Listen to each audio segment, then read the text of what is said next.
দুর্গাপুরের সুপ্রসিদ্ধ ইসকনের রথযাত্রা উৎসবের প্রস্তুতি শুরু হয়ে গেল।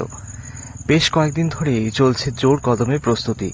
এবছর ইসকনের রথযাত্রা উৎসবের বিশেষ আকর্ষণ তিনটি পৃথক রথ ইসকন মন্দির থেকে যাবে মাসির বাড়ির উদ্দেশ্যে, অর্থাৎ দুর্গাপুরের আকবর রোড গার্লস হাই স্কুল ময়দানে। আর সেই রথ নির্মাণের প্রস্তুতি শুরু হয়ে গিয়েছে জোর কদমে। চলছে একেবারে শেষ মুহূর্তের প্রস্তুতি, এমনটাই বলা যায়। ইসকন মন্দিরের এই রথযাত্রা উৎসবকে ঘিরে ভক্তদের মধ্যে একটা আলাদা উন্মাদনা কাজ করে। এবছরও তার ব্যতিক্রম ঘটবে না।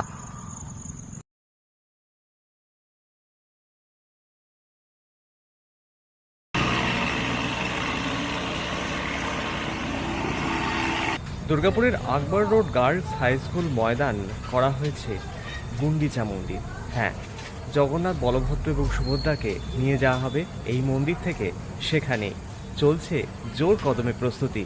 আগামী 11ই জুন জগন্নাথ দেবের স্নান যাত্রা, আগামী 27শে জুন রথযাত্রা উৎসব, আর তার আগে মন্দির প্রাঙ্গণে একেবারে সাজো সাজো রব। মন্দিরের খোলনলচাই কার্যত বদলে ফেলা হচ্ছে।